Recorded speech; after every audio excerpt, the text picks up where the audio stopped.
말씀은 욥기 1장 6기 4장 1절에서 11절 말씀입니다. 욥기 4장 1절에서 11절 제가 읽겠습니다. 대만 사람 엘리바스가 대답하여 이르되 누가 네게 말하면 네가 실증을 내겠느냐? 누가 참고 말하지 아니하겠느냐? 보라, 전에 네가 여러 사람을 훈계하였고 손이 늘어진 자를 강하게 하였고 넘어지는 자를 말로 붙들어 주었고 무릎이 약한 자를 강하게 하였거늘 이제 이 일이 네게 이름에 네가 힘들어하고 이 일이 네게 닥침에 네가 놀라는구나. 네 경외함이 네 자랑이 아니냐? 네 소망이 네 온전한 길이 아니냐? 생각하여 보라. 죄 없이 망한 자가 누구인가? 정직한 자의 끊어짐이 어디 있는가? 내가 보건대 악을 밭갈고 독을 뿌리는 자는 그대로 거두나니 다 하나님 입 기운에 멸망하고 그의 콧김에 사라지느니라. 사자의 우는 소리와 젊은 사자의 소리가 그치고 어린 사자의 이가 부러지며 사자는 사냥한 것이 없어 죽어가고 암사자의 새끼는 흩어지느니라. 아멘. 하나님께서는 하나님의 형상으로 지음받은 우리 모든 사람들이 지혜롭게 살기 원하십니다. 어떤 사람도 어리석고 미련하게 사는 것을 원하지 않습니다. 특히 잠언을 보면 지혜에 있는 자와 미련한 자, 의인과 악인에 대한 얘기를 많이 하고 있어요. 지금 저희들이 욥기, 시편, 잠언, 전도서, 아가서 이렇게 5편 쭉 읽어가게 되고 있어요. 지금 이제 지난주부터 욥기 읽어가고 계시죠. 성경을 1년에 한 번씩 쭉 읽어가면서 제 설교는 그 순서에 맞추어서 설교를 해갔어요. 벌써 이제 욥기에 들어왔습니다. 구약 성경에서는 그 욥기, 시편, 잠전하 이 5권을 구약의 지혜서라고 합니다. 지혜는 분별력과 통찰력을 말합니다. 무엇에 대한 분별력과 통찰력일까요? 우리 인생이 어떻게 사는 것이 가장 좋은 삶이고 가장 복된 삶을 살 수 있는가, 그것을 깨달아가는 것, 그게 지혜라는 것이고 하나님은 그 지혜를 우리가 얻고 살기를 원하신다는 것입니다. 이제 욥기부터 시작해서 한동안 지혜서를 읽어갈 때 여러분의 마음의 창고에 이 지혜가 더 충만해질 수 있기를 바랍니다. 다른 성경도 그렇지만 욥기는 우리가 이 전체 주제를 알아야 욥기 전체 주제를 알아야 부분적으로 오늘 본문 같은 경우에도 이게 무슨 뜻인지를 조금씩 더 알아갈 수 있어요. 그래서 먼저 욥기의 주제 그리고 구조를 좀 보도록 하겠습니다. 이 욥기 주제에 대해서는 좀 학자들마다 조금씩 생각들이 좀 달라요. 그런데 이 다른 것이 틀린 건 아니에요. 다르게 볼 수 있죠. 먼저 어떤 분들은 욥기를 하나님의 주권, 하나님의 절대 주권, 이것이다, 이게 욥기의 주제다라고 말하는 분도 있어요. 맞습니다. 하나님의 영어로 sovereignty라고 그러죠. 전체적으로 다스리시는 어떤 주권, 이거를 말씀하고 있어요. 또 어떤 분들은 자기 의의 깨어짐과 은혜의 발견이라고 말하는 분도 있어요. 욥기 전체 42장으로 되어 있는 이 전체의 주제는 자기 의가 깨지고 자기 의가 깨지면서 하나님의 은혜를 발견하게 되는, 분명히 욥기 속에는 그런 내용이 있어요. 욥의 친구들의 의가 깨지고 하나님의 은혜를 발견하게, 욥도 욥 자신의 의가 깨지고 하나님의 은혜를 발견하게 되기 때문에 그런 점이 분명합니다. 우리도 그렇지 않습니까? 우리가 내가 옳다고만 생각하는 사람은 하나님의 은혜를 알지 못해요. 근데 내가 인생을 잘못 살았구나, 내가 죄인이구나 이제 보니까 하는 그런 것을 깨달았을 때 비로소 하나님의 은혜 없이는 내가 못 사는구나, 그런 점에서 욥기는 그런 주제를 또 말하고 있다고도 볼 수 있어요. 근데 세 번째는 욥기가 표면적으로는 이 고난의 문제를 얘기하고 있어요. 고난. 그런데 심층적으로는 고난으로 감추어져 있는 하나님의 지혜다라고 말하는 분들이 있어요. 저는 이제 욥기가 이제 지혜서의 맨 처음에 나오는 책이기 때문에, 그리고 욥기를 보면 지혜가 뭔지에 대한 얘기도 나와요. 그래서 전반적으로 이것은 하나님의 지혜에 대한 메시지다라는 점을 저는 굉장히 좋게 생각을 하고, 그런 관점으로 이제 욥기의 오늘 본문을 같이 나누어 보도록 할 것입니다. 왜냐하면 그 하나님의 지혜가 없이는 우리가 어떻게 지혜를 얻을 수가 없어요. 근데 하나님의 지혜를 우리에게 주시고 그 지혜를 알게 하심으로 우리가 하나님 앞에서 겸손하게 살 수 있게 된다, 그런 얘기입니다. 이제 욥기 구절을 잠깐 보면 1장에서 2장이 이제 발단이에요. 그리고 37장, 3장에서 37장까지가 이렇게 이야기가 막 진전이 되는 전개 부분이고, 38장에서 42장 6절까지가 이제 절정이라고 볼 수 있고, 그리고 나머지 한 11절이 결론, 결말, 기승전결, 결이 되겠습니다. 아까도 말씀을 좀 드렸지만 욥기는 다른 성경보다, 특히 이 욥기는 이 욥기 전체의 주제가 무언지를 알아야, 그래야 이 발단 부분이 어떤 의미가 있고 결론 부분도 어떤 의미가 있다, 이런 것을 알 수 있어요. 근데 그렇지 않으면 이게 무슨 얘기지? 라고 우리가 자칫 이렇게 길을 잃어버릴 수가 있어서 참 욥기는 어떤 점에서 보면 아주 읽어가면 갈수록, 처음에는 굉장히 두려운 책이지만 거듭해서 읽어가면 갈수록 아주 흥미진진한 그런 책입니다. 이제 우리가 오늘은 4장이죠. 그러니까 33장에서 37장까지가 이 전개 부분이라고 말씀을 드렸어요. 굉장히 길죠. 어떻게 보면 욥기의 거의 다수를 차지하고 있는 이 부분이 전개 부분인데, 이 내용은 어떻게 되어 있냐면 3장에서, 그러니까 1, 2장에서 천상에서, 하늘에서 하나님과 사탄이 회의를 해요. 대화를 나누어요. 이제 그 결과 땅에서는 욥이 재난을 당하는 거예요. 세 가지 재난을 당하죠. 재산을 다 잃어버리고, 자녀를 다 잃어버리고, 건강을 다 잃어버려요. 그러니까 뭐 사실 그거 다 잃으면 우리 남은 게 없죠. 생명밖에 없는 거죠. 하여튼 그렇게 1, 2장이 왜 욥이 고난을 당한지에 대한 말씀을 주고, 3장부터 시작해서 이제 37장까지가 전개 부분인데, 이 3장에서 욥이 자기 생일을 저주합니다.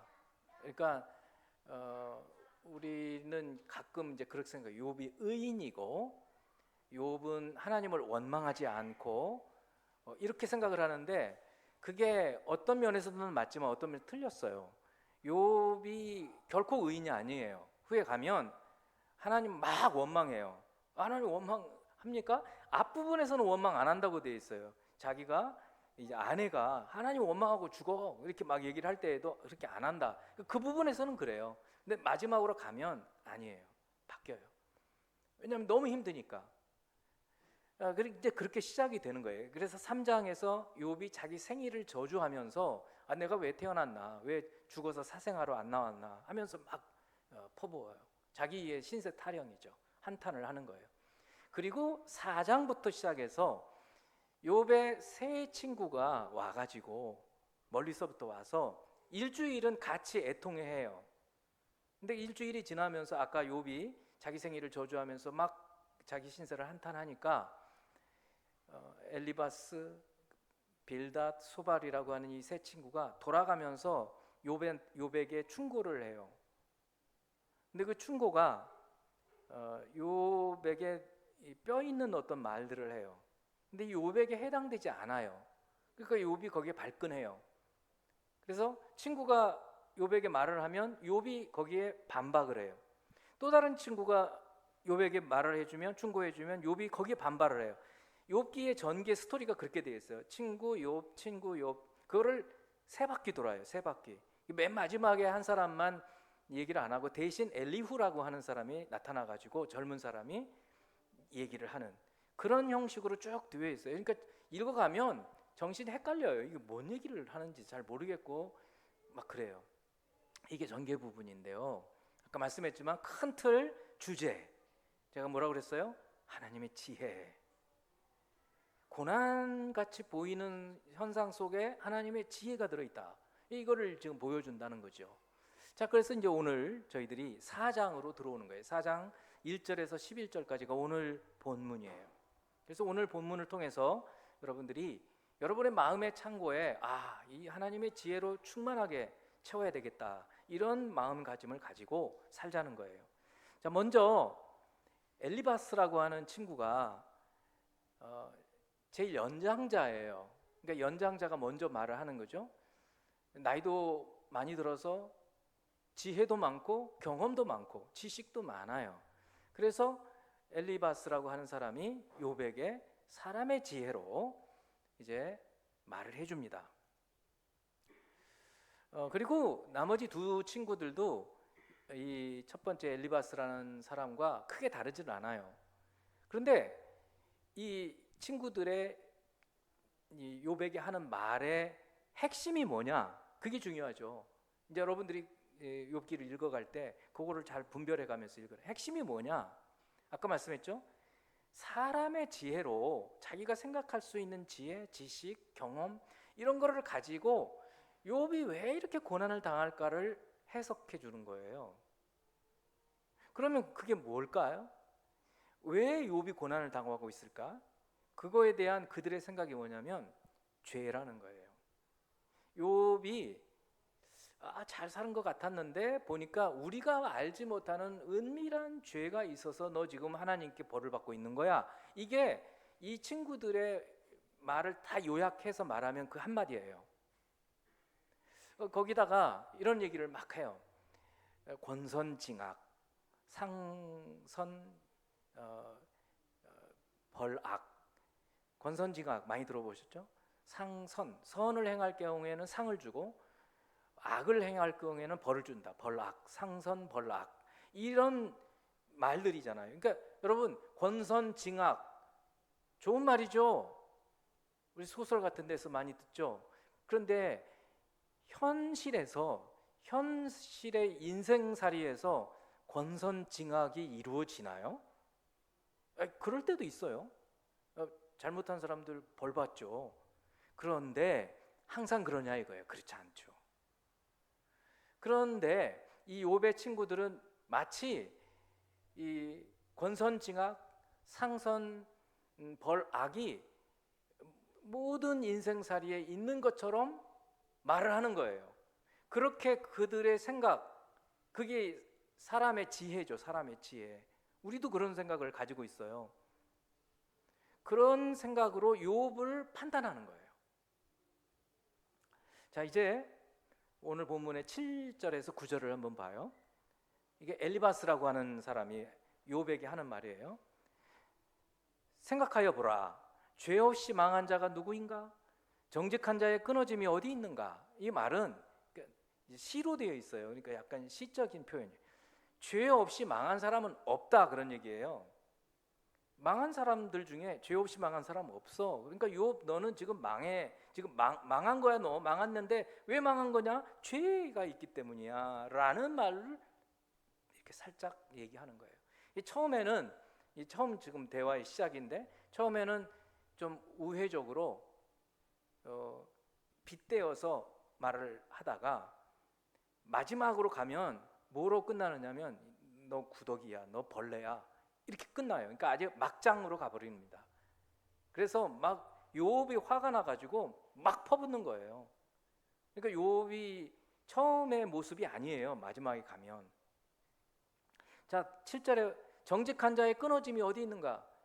끊어졌다라는 것은 이제 거의 죽음 상태라는 거잖아요. 정직한 자는 죽지 않아.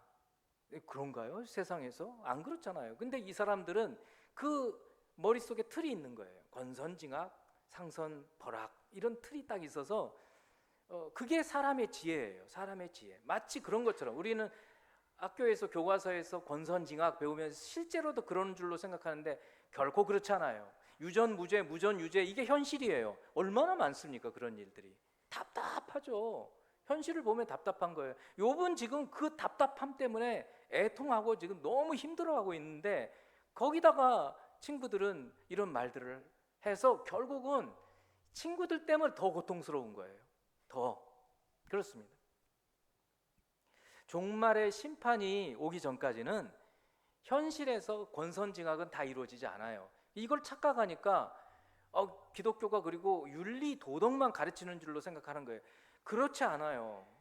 얼마나 모순적인 일들이 성경 속에 많습니까? 너무나 터무니없는 일들도 많아요. 그 속에 담겨있는 하나님의 지혜가 있는 거예요. 오늘 이 욥기 속에도 그 하나님의 지혜를 볼 수 있어야 돼요. 자, 여러분 예수님 시대로 가봅니다. 예수님의 제자들도 여기 욥의 친구들과 다르지 않고 우리도 사실 그래요. 우리도 누군가가 굉장히 어려운 일을 당하면 탁 퍼뜩 생각이 저 사람 무슨 죄 있어서 그러나 이렇게 생각을 하기 쉽단 말이죠. 요한복음 9장 1절에서 3절을 보면 소경의 눈을 뜨게 해주신 예수님의 말씀이 이야기가 나오는 대목이거든요. 예수께서 길을 가실 때에 날 때부터 맹인된 사람을 보게 되었어요. 태어날 때부터 맹인이에요. 나이는 지금 한 40세쯤 된 사람인데 제자들과 같이 이렇게 갔어요. 근데 제자들의 머릿속의 패러다임은 뭐냐면 저 장애인으로 태어난 것은 분명히 죄 때문이라고 생각을 하는 거예요. 그리고 그 죄가 저 사람 죄일까? 부모 죄일까? 이거를 주님께 묻는 거예요. 2절이 그거예요. 제자들이 물어 이르되 라삐여 이 사람이 맹인으로 난 것이 누구의 죄로 인함입니까? 자기니까 그의 부모니까? 그러니까 이 제자들은 아예 처음부터 딱 장애인 저 사람 저렇게 태어난 거는 죄 때문인데 죄 때문이에요. 아예 단정해요. 욥의 친구들도 단정해요. 욥이 이렇게 고난당하는 거 보니 너 뭐 죄 지었어. 여러분 그런가요? 여러분 혹시 다른 분들이 어려움 당할 때 저건 죄 지었어. 단정 지으면 여러분이 문제인 거예요. 지금 욥의 친구들이 문제예요. 욥의 그리고 예수님의 제자들도 문제예요. 우리도 그렇다면 우리가 문제예요. 이걸 모르면 안 돼요. 예수님 그걸 가르쳐 주셔요. 놀라운 것은 3절에서 주님이 이렇게 얘기를 하셔요. 그 장애인을 보고 예수께서 대답하여 이르시되 이 사람이나 그 부모의 죄로 인한 것이 아니다. 그럼 다른 가능성이 있어요? 놀라운 말씀을 해요. 그에게서 하나님이 하시는 일을 나타내고자 하십니다. 와, 이거는 상상할 수 없는 얘기잖아요. 바로 이런 맥락에서 이런 부분을 보면서 예수님이 정말 하나님의 아들이신 것을 바로 하나님이신 것을 우리가 알 수 있어요. 마치 욥기의 1, 2장에 천상에서 하나님과 사탄이 대화를 나눠요. 사탄이 이렇게 세상을 돌아다니면서 보고 하나님께서 그래요. 너 욥 봤냐? 욥 봤는데요. 왜요? 욥처럼 하나님 나를 잘 섬기는 사람 봤냐? 에이, 그건 하나님이 잘 살게 해주니까 그러죠. 이제 사탄이 그렇게 얘기를 하죠. 아니야. 그럼 내가 한번 쳐볼까요? 한번 그래 봐. 내 생명을 건들지 마. 그리고 이제 한번 치게 하시고. 그리고도 욥이 저주를 안 하잖아요. 그러니까 또 한 번 하시. 이게 천상에서 이루어지는 일인데 이 일을 아는 사람은 아무도 없어요. 그죠? 욥의 새 친구도 모르고 욥도 몰라요. 이게 답답한 거예요. 우리는 알아요. 전지적 시점으로 성경이 하나님이 우리에게 그걸 알게 해주시는 거예요. 근데 우리는 알고 있으니까 그렇지라고 생각하지만 여기 제자들도 전혀 모르는 거예요. 이 사람이 맹인이 된 게 누구 때문인지. 죄이긴 분명한데 그런데 제3의 생각이 있는 거예요. 예수님, 하나님의 영광을 드러내려고 해요. 이거를 누가 아느냐 말이죠. 결국 그렇게 되죠. 이 사람이 예수님이 눈 뜨게 해주신 다음에 예수님을 증언하기 시작을 하는 거예요. 바리새인들을 비난하면서. 놀라운 메시지인 거죠. 여러분, 우리가 다르지 않아요. 우리는 얼마나 많이 마치 우리가 모든 걸 다 아는 것처럼 훈계하고 충고하고 심지어는 비판하고 판단하고 정죄합니다. 생각해 보세요. 여러분 그런 적이 없는지. 저는 너무 많이 있어요. 엄청 회개했어요. 제가 이게 죄라는 것도 모르고 죄를 지은 거예요. 예수님께서 산상설교의 마지막 부분에 이제 7장에서 이렇게 말씀해요. 비판을 받지 아니하려거든 비판하지 마라. 여기서 이 비판이라는 말은 이렇게 학술적으로 아니면 공부를 하면서 뭐 틀린 거를 얘기할 때 그거 틀린 거야 이렇게 해야 돼 이런 어떤 그런 종류의 비판이 아니라 원래 헬라어의 뜻은 정죄, 판단 이런 뜻이에요. 정죄예요. 정죄. 누가 잘못했다는 거예요. 잘못. 그렇게 하지 말라는 거예요. 주님이 오늘 욥기에서처럼 욥의 친구들이 욥에게 하는 것처럼. 그래서 나중에 하나님이 이 세 친구들을 책망하시고 욥에게 예물을 갖다 바치고 그리고 제사를 드리라고 해요. 하라고 하는 거예요. 그래서 욥이 제물을 드리고 제사를 드리면서 이 친구들을 용서해 주는 거예요. 비판받지 아니하려거든 사람들을 판단하지 말라는 거예요. 우리가 알지도 못하는데 어떤 이유 때문에 어떤 행동을 했는데 그거를 막 판단하는 거예요. 뭐 때문이야? 저 사람 나빠 그래서. 얼마나 많이 우리는 작은 어떤 생각의 차이에 대해서도 막 판단합니까? 계속 7장 한번 볼게요. 2절. 너희가 비판하는, 비판 대신에 판단이라는 말을 넣어볼게요. 너희가 판단하는 그 판단으로 너희가 판단을 받을 것이요 너희가 정죄하는 그 정죄로 너희가 정죄를 받는다는 거예요. 그리고 너희가 헤아리는 그 헤아림으로 너희가 헤아림을 받을 것이니라. 그 뒤에 주님이 이렇게 말씀해요. 어찌하여 형제의 눈 속에 있는 티는 보고 내 눈 속에 있는 들보를 깨닫지 못하느냐. 여러분 이거 많이 알잖아요. 많이 들어본 얘기잖아요. 근데 내 얘기라고 생각은 잘 안 해요. 들보가 뭔지를 여러분 아시죠? 집을 지을 때 기둥을 세우고 그리고 석가래 같은 거를 깔잖아요. 그게 큰 기둥들이죠. 기둥들. 눈 속에, 우리 눈 속에 엄청나게 큰 티 정도가 아니라는 거예요. 이게 있어요. 그러면서 우리 자신은 보지를 못하고 다른 사람에 있는 자그마한 흠을 보고 야, 너 이렇게 흠이 많아 막 판단한다는 거예요. 주님이. 그리고는 4절에 이렇게 이야기하셔요. 보라, 네 눈 속에 들보가 있는데 어찌하여 형제에게 말하기를 나로 내 눈 속에 있는 티를 빼라 하겠느냐. 여러분 눈에 이렇게 큰 티가 들어있는데 들보 같은 티가 들어있어요. 그럼 제대로 보지를 못하는 거잖아요. 제대로 보지도 못하면서 다른 사람의 티를 빼라고 어떻게 하냐 이거예요. 안 되죠. 내가 엄청나게 큰 죄인인데 내가 죄인이면서 옆에 있는 형제한테 너 그런 짓 하면 큰 죄야 라고 비난할 수 있겠냐 이거예요. 엘리바스 같은 이 욥의 친구들이 자기들이 더 욥보다 의롭지 못해요. 그 의롭지 못하면서 지금 고난당하고 있는 욥의 작은 어떤 흠, 티 이런 걸 발견해가지고 너 그 티를 빼어야 너 하나님 앞에서 제대로 잘 살 수 있어 이렇게 말한다는 거예요. 여러분 정말 그렇습니다. 여러분 그런 얘기 있잖아요. 시집살이 많이 한 시어머니가 더 시어머니 노릇한다고. 왜 그럴까요? 그게 습성이 되는 거예요. 그래서 자기가 그런지를 모르고 그냥 자기 몸에서 나오는 거예요. 그러니까 이제 자라면서 굉장히 어떤 점에서 이제 그 자기의 트라우마, 이제 어떤 자기 성품이나 성격이나 어떤 점에서 안 좋게 생각하는 어떤 부분이 있을 때 그런 행동을 자식이 하면 그거 엄청나게 싫어합니다. 자기 닮아가지고. 근데 자녀 입장에 생각해 보세요.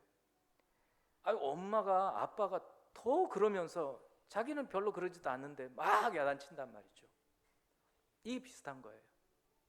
그게 눈 속에 들보가 있으면서 티, 보고 빼라고 하는 거죠. 예수님께서 이거를 제자들에게 해주시고 우리에게 해주시는 거예요. 그런데 티를 빼지 말라고 얘기하시는 않으세요. 5절 보세요. 외식하는 자여, 먼저 네 눈 속에서 들보를 빼라. 어떻게 들보를 뺄 수 있을까요? 여기 들보라는 건 뭐예요? 죄입니다. 죄성. 그러니까 우리가 다른 사람의 흠이 자꾸 보이거든. 여러분 이렇게 생각하셔야 돼요. 다른 사람의 흠이 보여요. 자녀의 흠이 막 보여요. 남편과 아내의 흠이 보여요. 그러면 어떻게 생각하시는 게 성경적이냐면, 내 눈 속에 들보가 있구나. 들보가 있으니까 자꾸 티가 보이는 거예요. 들보를 빼면 밝히 봐서 밝히 보게 되고, 밝히 보고 나면 저거 굉장히 작은 티구나 알게 되는 거예요. 그러니까 먼저 여러분 스스로가, 우리 스스로가 내가 죄인이구나. 그래서 특히 자꾸 다른 사람에게 충고하고 판단하고 정죄하는 습성을 가진 분이라면 이 말씀이 여러분에게 주시는 말씀이에요. 주님이 네 눈 속에 들보가 있는 거야. 그러니까 자꾸 티 빼게 하라는 거야. 그러면 언제 빼면 되냐면, 내가 성품이 점점 성화가 돼서 이제 보니까 내가 예수님의 성품을 많이 닮아갔어. 그래서 내 눈에 들보가 있네, 없는 것 같아. 그쯤 되면 조심스럽게 네 눈 속에 들보 있는 티가 있는 것 같아 라고 말을 하고 빼게 하라, 그런 말씀이에요. 오늘 욥기에서 그런 내용이에요.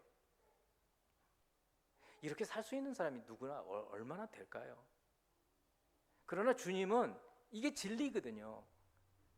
진리를 알아야 진리를 따라가니까. 욥의 친구들이 욥하고는 비교도 되지 않을 정도의 사람들인데 욥에게 와서 욥이 죄 때문에 그렇다고 계속해서 말을 하는 거고, 욥은 그게 아니니까 자기 답답해서 막 한탄하는 거고, 결국은 이게 분노 때문에 막 아무 소리나 나중에는 해버리게 되는 거예요. 자, 이제 사람의 지혜로 판단하고 정죄하는 게 얼마나 잘못된 것인지 알았어요. 그럼 이제 하나님의 지혜에 대해서 우리가 알아야 되겠어요. 욥기 38장, 아까 구조를 봤죠? 38장에서 41장까지는 하나님께서, 굉장히 길어요. 38, 39, 40, 41. 여러분 한번 읽어보세요. 굉장히 한 장이 길어요. 긴데다가 4장을 하나님께서 욥에게 계속 말씀하시는 거예요. 근데 무슨 말씀을 하시는 거냐면 계속 질문을 하셔요. 질문. 제가 한번 세봤더니 72개예요. 72개. 욥에게 72가지 질문을 하셔요. 근데 욥이 하나도 대답할 수가 없는 질문이에요. 그럼 어떤 것에 대한 질문이냐면 하나님의 창조에 대한 질문이에요. 이 우주의 별들, 이런 것을 창조하신 이야기, 또 하늘에 날아다니는 어떤 것들, 또 바다 속에 있는 큰 악어, 그 다음에 코뿔소, 이런 리바이어단이라고 되어 있긴 하죠. 그런 것들에 대해서, 그러니까 동식물, 무생물, 그 다음에 천체, 이거에 대해서 질문을 막 퍼부으신 거예요. 72가지를. 희한하잖아요. 지금 욥기 내용이 너무 복잡하지 않아요? 아까 고난 얘기 나오다고 하나님 왜 뜬금없이 네가 이런 거를 아느냐? 네가 이런 거를 내가 지을 때 네가 거기 어디 있었냐? 막 이런 질문들을 막 하시는 거예요. 그러니까 욥이 그때서야 깨닫게 되는 거죠. 내 고난을 이 전능하신 하나님, 전지하신 하나님의 어떤 뜻 가운데 있는 것이구나 하는 것을 깨닫게 되는 거예요. 그래서 회개합니다. 욥이 결국. 그게 42장 5, 6절이에요. 내가 주께 대하여 귀로 듣기만 하였사오나 이제는 눈으로 주를 배웁나이다. 그러므로 내가 스스로 거두어드리고, 그동안 했던 말들을 거두어드리고 티끌과 재 가운데에서 회개합니다 하고 하나님 앞에서 자기가 막 막 했던 모든 말들에 대해서 회개하는 거예요. 왜 이렇게 회개하게 됐는지 바로 위에 42장 2절에서 4절에 보면 설명이 나와요. 욥이 하나님께 하는 말씀이에요. 이제 욥이 하나님을 깨닫게 된 거예요. 그 막 이런 두 가지의 질문을 들으면서 욥이 무지하지 않기 때문에 주께서는 못하실 일이 없사오며, 이게 무슨 말이에요? 무소불능이잖아요. 능하지 못하는 일이 없으시다는 거예요. 주님께는 능치 못하는 일이 없으십니다. 여러분 성경에 이 부분에 대해서 한 3번, 4번 정도 언급이 되어 있어요. 먼저는 아브라함에게 창세기 18장에서 네가 이제 아이를 낳게 될 거야 라고 하나님께서 말씀을 하실 때 어떻게 그런 일이 있을 수 있겠습니까? 라고 했을 때 하나님께서 아브라함에게 여호와께 능치 못하는 일이 있겠느냐라고 처음 말씀하셔요. 그러니까 하나님의 전능하심에 대한 말씀을 성경에 찾아보면 몇 군데가 나온다고요. 그때 말씀하신 거예요. 하나님께 능치 못하는 일이 없다. 그래서 아브라함이 깨닫는 거예요. 그러면 생명도 자기가 100살이지만 이제 낳을 수 있다는 거죠. 정말 그렇게 됐어요. 또 한 번은 예수님께서 겟세마네에서 기도하실 때 이 말씀을 하세요. 하나님께는 능치 못하는 일이 없사오시니 이 잔을 내게서 옮기시옵소서. 그러나 나의 원대로 마으시옵고 아버지의 원대로 하옵소서. 여기서 능치 못하는 일이 없으니, 그러니까 예수님은 알고 계시는 거예요. 하나님이 능치 못하는 일이 없으시다는 걸 알고 계세요. 그래서 너무 십자가의 그 고통이 크지만 주의 뜻 따라서 행하겠다라고 하는 거죠. 여기서 욥이 그 고백을 하는 거예요. 주께서는 못하실 일이 없사오며 무슨 계획이든지 못 이루실 것이 없는 줄 아오니. 그러니까 하나님의 전능하심을 하나님과 대화를 통해서 욥이 깨닫게 되는 거예요. 하나님의 전능하심. 또 하나는 무지한 말로 이치를 가리는 자가 누구니까? 자기가 무지했다는 거예요. 무지. 그래서 하나님의 뜻을 잘 몰랐다는 거예요. 나는 깨닫지도 못한 일을 말하였고 스스로 알 수도 없고 헤아리기도 어려운 일을 말하였나이다. 자기가 너무 무지한 가운데서 말을 했다는 거예요. 하나님의 전지하심을 얘기하는 거예요. 하나님의 지혜는 너무너무 크십니다. 뛰어나십니다. 그러니까 하나님의 전능하심과 하나님의 능력과 하나님의 전지하심, 하나님의 지혜를 욥이 고백을 하는 얘기예요. 이제 하나님과 대화를 통해서 욥이 그를 깨닫게 됐다, 그런 얘기예요. 그래서 4절에서 내가 말하겠사오니 주는 들으시고 내가 주께 묻겠사오니 주여 내게 알게 하옵소서. 이제 욥이 하나님께 기도하고 하나님께 묻겠사오니 주께서 알게 해달라라고 얘기를 하는 겁니다. 여러분 구약 성경에서 무엇이 지혜인가요? 여러분 생각해 보세요. 지혜가 뭡니까? 구약 성경에서 지혜를 뭐를 지혜로 하고 얘기합니까? 잘 아시죠? 잠언을 많이 읽으셨으니 여호와를 경외하는 것, 그죠? 9장 10절 여호와를 경외하는 것이 지혜의 근본, 지혜의 기초, 지혜의 시작. 여러분 하나님을 경외하십니까? 하나님 두려워하세요? 그러면 여러분은 하나님을 경외하는 것이고 하나님을 경외하기 시작하면서부터 지혜가 시작이 되는 거예요. 그러니까 여러분은 지혜의 문을 열고 들어가신 거예요. 하나님을 경외하는 것, 지혜의 근본, 거룩하신 자를 아는 것, 이게 명철이라고 얘기를 하고 있어요. 그러면 신약 성경은 무엇을 하나님의 지혜라고 얘기할까요? 우리가 지혜롭게 살아야 되는데 뭐가 하나님의 지혜일까요? 고린도전서 1장 24절 여러분 우리 같이 한번 읽어봅니다. 시작. 오직 부르심을 받은 자들에게는 유대인이나 헬라인이나 그리스도는 하나님의 능력이요 하나님의 지혜니라. 여기 오직 부르심을 받은 자들, 이 부르심을 하나님께 부르심을 받은 예배 시작이 예배로의 부르심으로부터 시작한다고 그랬잖아요. 하나님을 믿는 자들을 하나님이 부르시는 거예요. 예배로. 예배 늦게 오신 분들은 그 부르심을 한 번도 못 듣죠. 근데 예배에 부르심이 있어요. 그 부르심, 하나님의 부르심을 입은 자들에게는 무엇이 하나님의 능력이고 무엇이 하나님의 지혜예요? 그리스도가. 와, 이게 그리스도까지 연결이 되네요. 저는 지금 지혜를 말하고 있었는데요. 맞습니다. 그리스도가, 예수 그리스도가 결국은 하나님의 지혜이면서 하나님의 능력이라는 거예요. 어떤 점에서 하나님의 능력이고 어떤 점에서 하나님의 지혜일까요? 여러분 생각해 보세요. 아담의 죄로 인해서 태어나는 모든 그 이후의 인간들은 전부 죄의 덩어리예요. 우리 다 죄인으로 태어났어요. 우리가 모태에서부터 죄로부터 잉태했어요.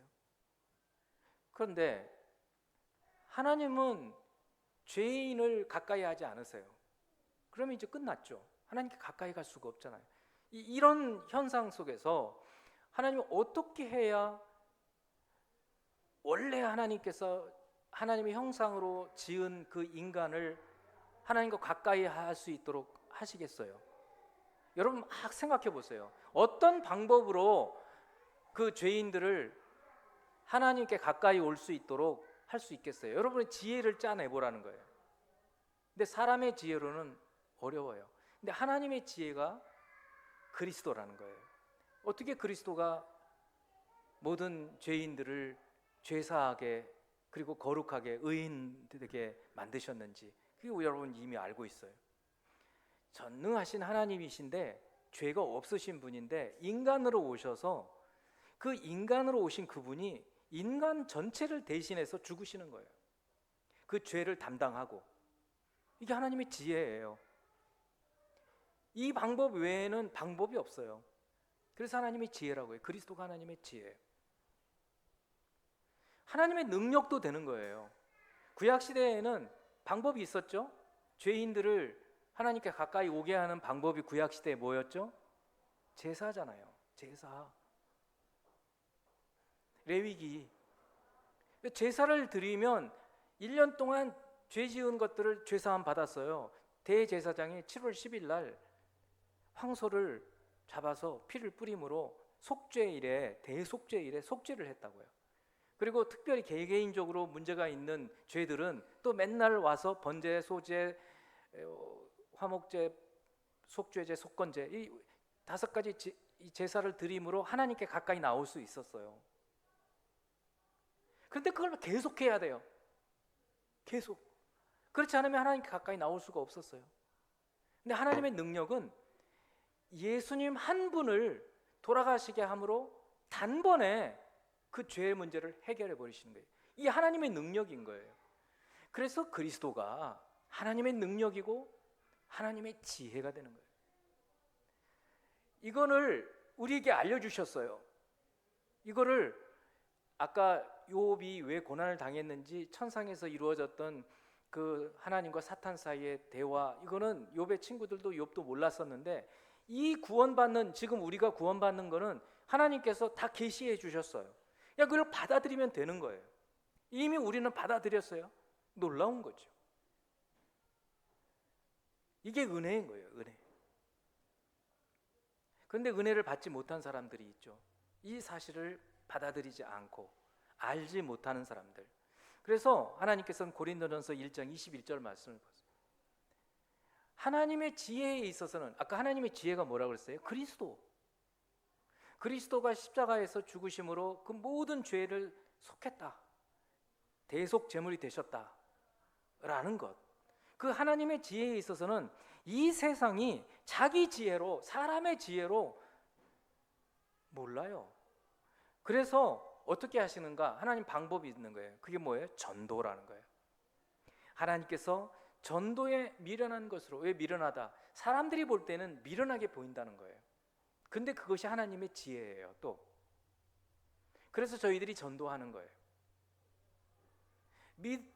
내가 이렇게 한다고 해서 믿을까? 그건 우리 생각인 거고, 하나님은 전도라고 하는 방법을 통해서 이 하나님의 지혜인 그리스도를 전화해서 구원받기를 어떻게 해요? 끝에 뭐라고 해요? 기뻐하신다는 거예요.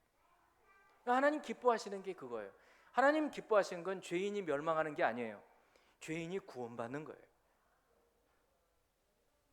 양 99마리 잘 있는 양들은 우리에 두고 잃어버린 한 양을 찾는 것, 그래서 구원해 건져내는 것, 그게 하나님 기뻐하시는 일이에요.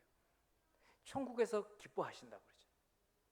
여러분, 오늘 욥기의 얘기를 굉장히 길게 제가 했어요. 전체 주제, 그리고 구조가 어떻게 됐는지 오늘 말씀만 자꾸 들어보시고, 이제 동영상도 있으니까 들어보시면 욥기가 싹 들어보는 거예요. 머릿속에 싹 들어오는 거예요. 전체 주제, 구조, 그 다음에 어떤 진행, 그리고 오늘 본문 엘리바스라고 하는 한 친구가 욥을 정죄하는 거예요. 죄 없이 망한 사람이 있냐? 정직한 자가 망한 사람 봤냐? 그거는 우리의 생각인 거예요. 권선징악이라고 하는 세상의 지혜이지만 사실 현상에서는 너무 그런 일이 많아요. 그러면 언제 그 문제가 해결이 되는가? 천국에 가서 해결이 되는 거예요. 욥의 경우에는 마지막 부분, 욥기의 마지막 부분에서 하나님께서 반전을 이루시는 거죠. 욥을 완전히 건강을 다시 회복시켜 주시고, 욥의 자녀들도 딱 10명 더 주시고, 재산은 2배 더 줘요.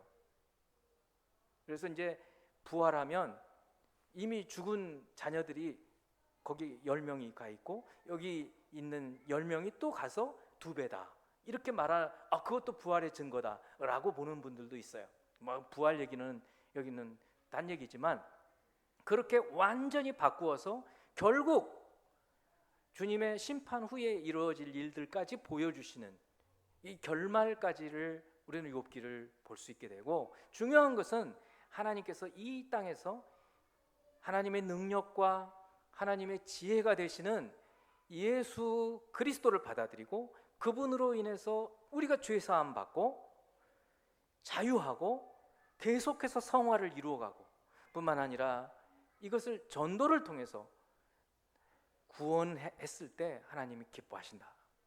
이것이 오늘 우리에게 주시는 말씀이에요. 이제 앞으로 지혜서를 읽어가면서 하나님의 놀라운 지혜들을 더 깨달아가고 이 땅에서 지혜롭게 사는 저와 여러분이 되기를 주님의 이름으로 축원합니다. 기도하겠습니다. 사랑하는 주님, 우리를 어떻게든 복되게 지혜롭게 살기 원하시는 하나님을 찬양하며 감사드립니다. 오늘 주신 욥기의 말씀을 듣고 우리가 이 말씀에 깊이 충만하게 말씀 속에 잠겨서 살아가기를 원합니다. 주신 말씀 가운데 우리에게 깨닫게 해주시는 것, 나에게 주시는 말씀 붙들고 살아가도록 축복하여 주시옵소서. 예수 그리스도 이름으로 기도합니다. 아멘.